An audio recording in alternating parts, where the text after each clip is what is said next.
안녕하세요. 잠자면서 듣는 코코과학 박상아입니다. 자, 우리 오늘 들어가는 부분은요, 세포막이에요. 네.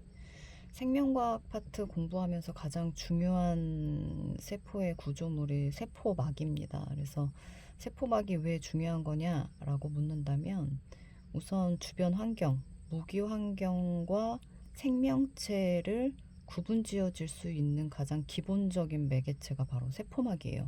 경계가 있어야지만 주변 환경과 얘가 지금 분리가 되어 있고 다른 개체다라고 하는 부분들을 우리가 인지를 할 수가 있기 때문에 우리가 이제 생명체의 탄생에 대한 부분에 대해서 얘기를 할 때는 세포막을 빼놓고 얘기를 할 수가 없습니다.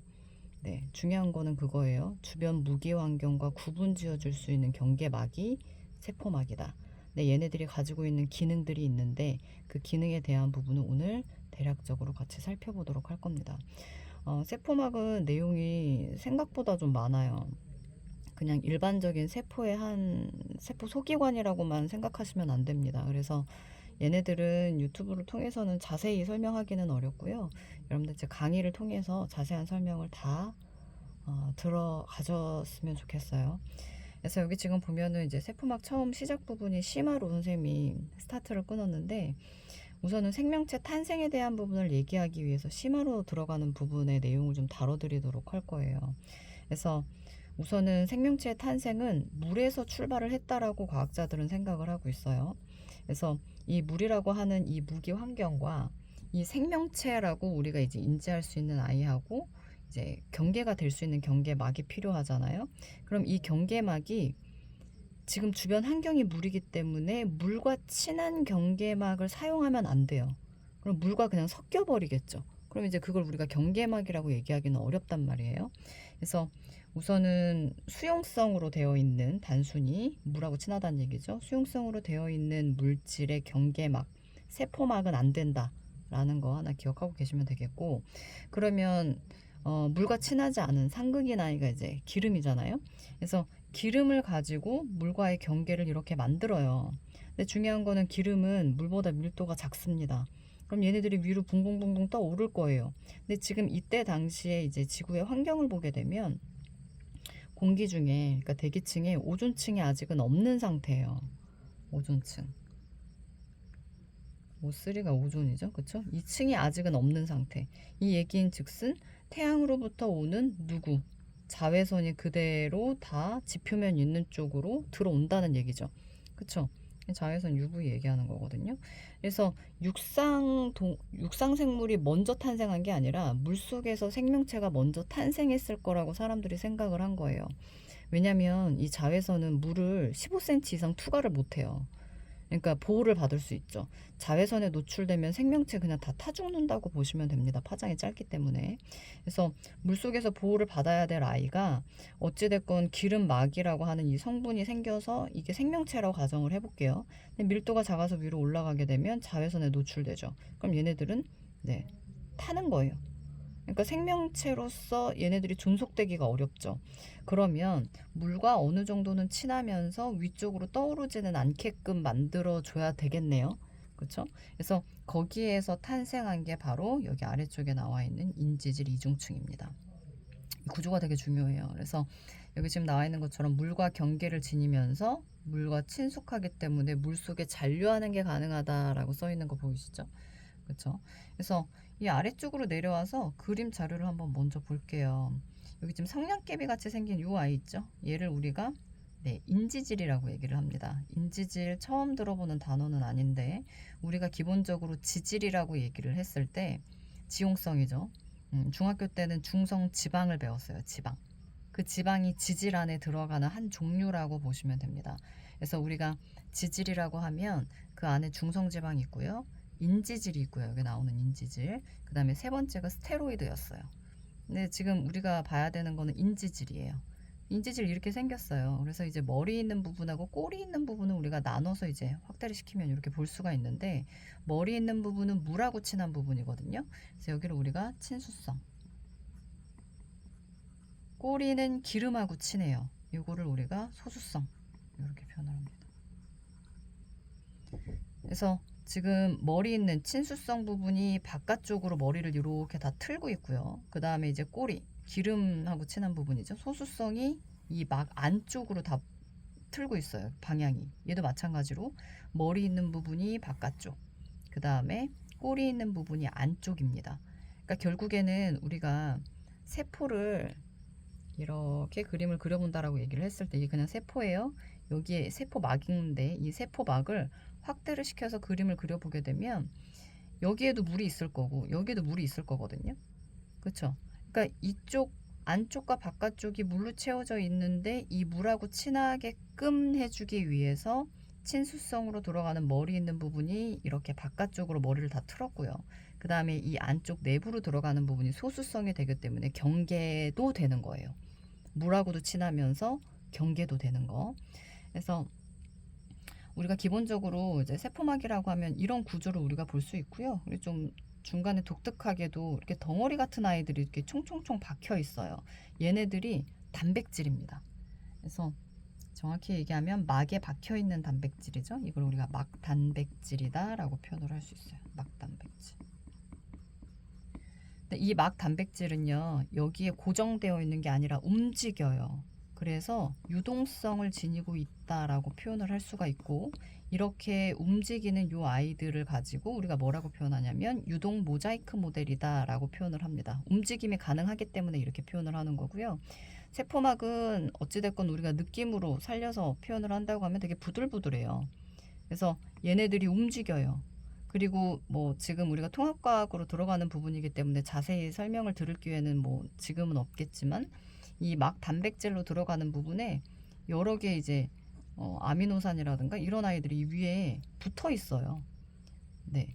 그래서 이 붙어 있는 이 부분이 뭐 열쇠 자물쇠 관계가 돼서 바깥쪽에 있는 우리가 필요한 물질을 안쪽으로 갖고 들어오기도 하고 아니면 안쪽에 있는 아이들을 바깥쪽으로 빼내기도 하고 이러한 작용들이 이제 막 단백질이 게이트 역할을 해주는 거예요. 문 왔다 갔다 할 수 있는 출입 통로.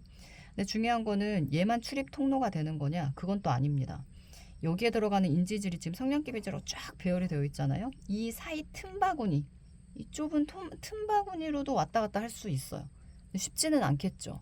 이 좁은 틈바구니로 왔다 갔다 하려면 우선은 사이즈가 작아야 돼요.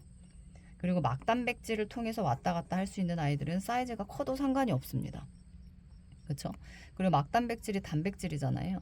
그럼 얘네들은 친수성이에요. 그럼 친수성 물질은 막단백질하고 친하기 때문에 왔다 갔다 할 수 있어요. 친수성 물질은.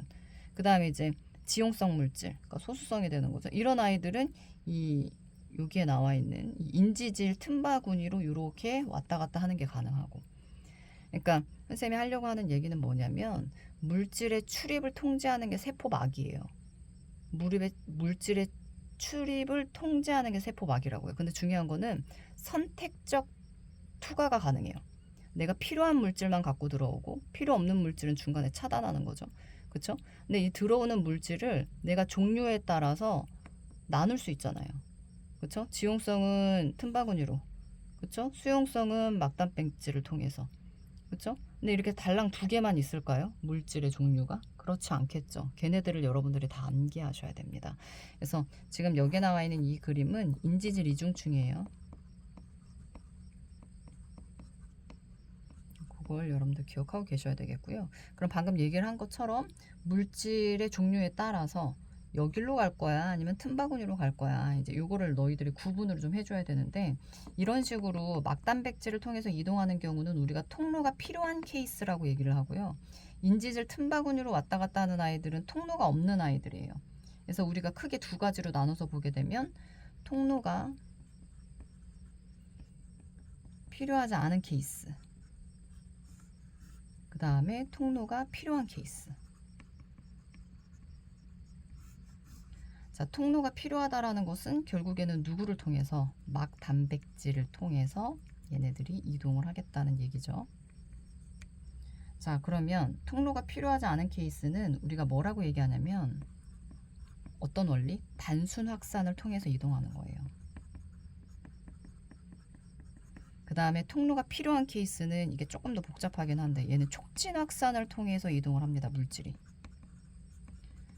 자, 앞 단어만 다르고 뒤에 들어가 있는 확산이라는 단어는 공통이에요. 확산이라고 하는 단어는 에너지가 필요한 물질의 움직임은 아닙니다. 이거 우리 중학교 과정에서 했었어요. 자연현상. 그렇죠? 증발, 확산 얘네들은 스스로 움직인다. 에너지가 필요 없다. 기억나셔야 돼요.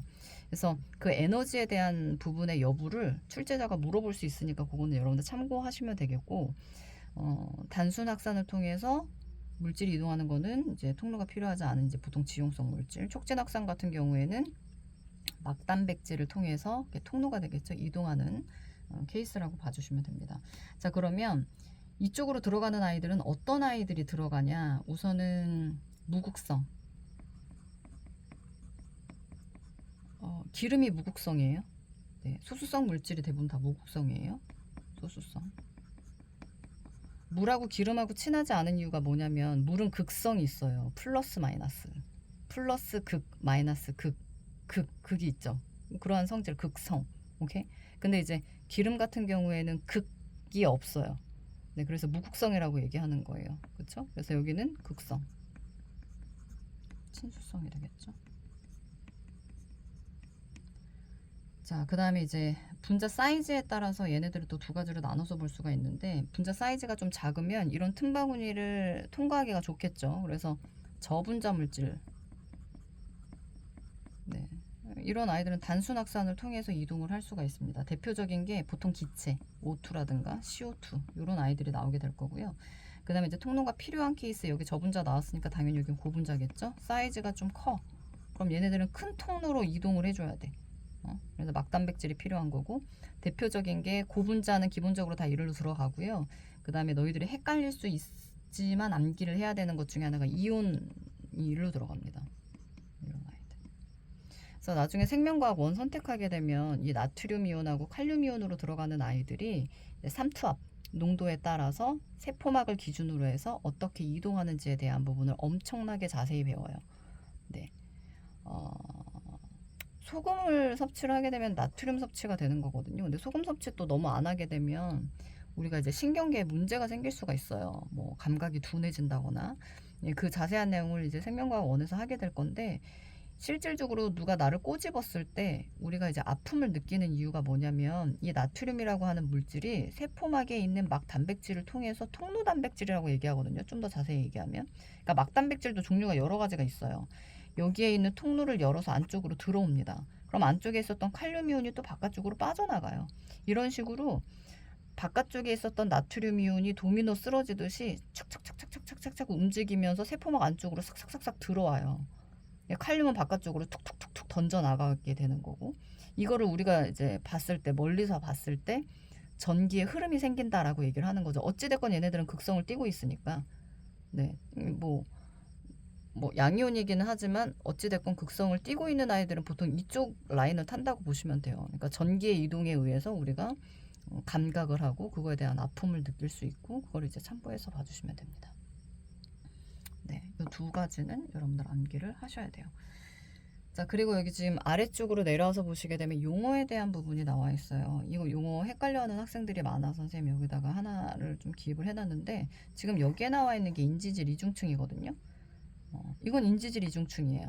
이중막하고 헷갈리시면 안 됩니다. 이중막이라는 거는 이 인지질 이중층이 하나 더 있는 거예요. 그러니까 이게 하나의 세포였잖아요. 아까 전에 그린 게 이게 하나의 세포였잖아요. 그럼 여기 지금 세포막이 있죠. 이게 인지질 이중층으로 되어 있거든요. 근데 세포막이 여기 바깥쪽에 하나 더 있는 거야. 그럼 이건 이중막이 돼요. 그러니까 인지질 이중층으로 되어 있는 세포막이 두 개인 거죠. 이거를 우리가 이중막이라고 얘기를 한다. 다른 개념이에요. 그래서 이중막으로 들어가는 세포 소기관 누가 있니? 라고 하는 부분을 출제자가 무조건 물어봅니다. 그래서 이거 여러분들 암기하셔야 되는데 3개 등장하거든요. 첫 번째 핵이 있고요. 핵이 이중막으로 되어 있고요. 그 다음에 엽록체, 그 다음에 미토콘드리아. 기억나야 돼요. 이거 처음 보는 거 아니에요. 미토콘드리아. 그래서 원래 세균이었는데 세포가 얘네들을 잡아먹었는데 얘네들이 기능이 너무 탁월하다. 너무 획기적인 기능을 가지고 있다. 소화시키지 않고 그냥 공생설로 설명을 해드렸습니다. 자, 그 다음에 여기 지금 보면 이제 물질의 이동이라고 나와 있는데, 이거 방금 위에서 설명했던 내용 다시 정리하는 거라고 보시면 되거든요. 네, 그래서 인지질 이중충을 이렇게 단순하게 통과하는 경우를 우리가 단순확산이라고 얘기를 했고요. 막 단백질을 통해서 이동하는 케이스니까 이거는 촉진확산이라고 얘기할 수 있죠. 네. 그리고 둘 다 확산이기 때문에 에너지가 필요하다, 그렇지 않다, 필요하지 않다. 확산이니까요. 그렇죠? 그것도 여러분들 같이 기억을 해 주시면 되겠습니다. 그래서 세포막에 대한 대략적인 내용을 우리가 오늘 같이 살펴봤고요. 우리 이제 다음 강으로 들어가시게 되면 생명과학을 공부하는 데 있어서 가장 중요한 기능, 물질 대사에 대해서 얘기를 해보도록 할 겁니다. 여러분들 고등학교 과정에서 이제 처음 다루게 되는 용어예요. 물질이 뭔지는 아는데 대사가 아직 입에 좀 잘 안 붙고 뭔지 확실히 느낌이 좀 잘 안 오죠. 그래서 수업을 반드시 들어야 됩니다. 그래서 다음 강의에서 우리 물질 대사라고 하는 주제를 가지고 한 번 더 보도록 하자고요. 듣느라고 정말 수고 많으셨고요. 좋은 꿈 꾸세요.